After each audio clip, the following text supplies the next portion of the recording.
શહેરના ડિંડોલી વિસ્તારમાં કરાડવા ગામ ખાતે લેબરો માટે બનાવવામાં આવેલા ઝૂંપડામાં આજે સવારે આગ ફાટી નીકળી હતી. જોતામાં આગ પ્રસરી જતા એક પછી એક 6 જેટલા ઝૂંપડાને લપેટમાં લઈ લેતા સ્થળ ઉપર ભારે અફરાતફરી મચી જવા પામી હતી. ઘટના અંગે જાણ કરવામાં આવતા અલગ અલગ ફાયર સ્ટેશનથી ફાયર બ્રિગેડના જવાનોનો કાફલો ઘટના સ્થળે પહોંચ્યો હતો અને આગને કાબૂમાં લેવાની કવાયત હાથ ધરવામાં આવી હતી.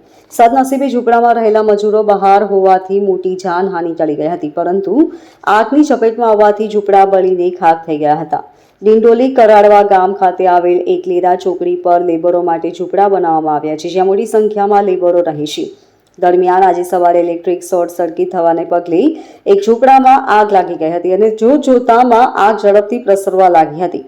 ત્યારબાદ આજુબાજુના અન્ય ઝૂંપડા પણ આગની ચપેટમાં આવી ગયા હતા. આગની ઘટનાને પગલે સ્થળ ઉપર નાસભાગ મચી જવા પામી હતી.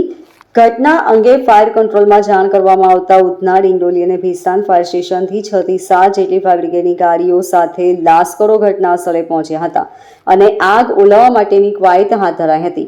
ફાયર ઓફિસર તરુણ ગઢવીએ જણાવ્યું હતું કે આગ ઝૂંપડાઓમાં પ્રસરી ગઈ હતી, જેને પગલે 5 થી 6 જેટલા ઝૂંપડાઓ તેમજ ખાટલા, ગાદલા સહિત ઘરવખરી આગમાં બળી ગઈ હતી. જો કે અહીં 25 જેટલા ઝૂંપડા બનાવવામાં આવ્યા હતા, જે પૈકી 17 જેટલા ઝૂંપડા બચાવી લેવામાં આવ્યા હતા. 1 થી 1.5 કલાકની ભારે જહેમત બાદ આગ ઓલવવામાં આવતા સમગ્ર પરિસ્થિતિ નિયંત્રણમાં આવી ગઈ હતી. તેમજ આ ઘટનામાં કોઈ જાનહાનિ થવા પામી ન હતી. Bureau report, LK star news, Surat.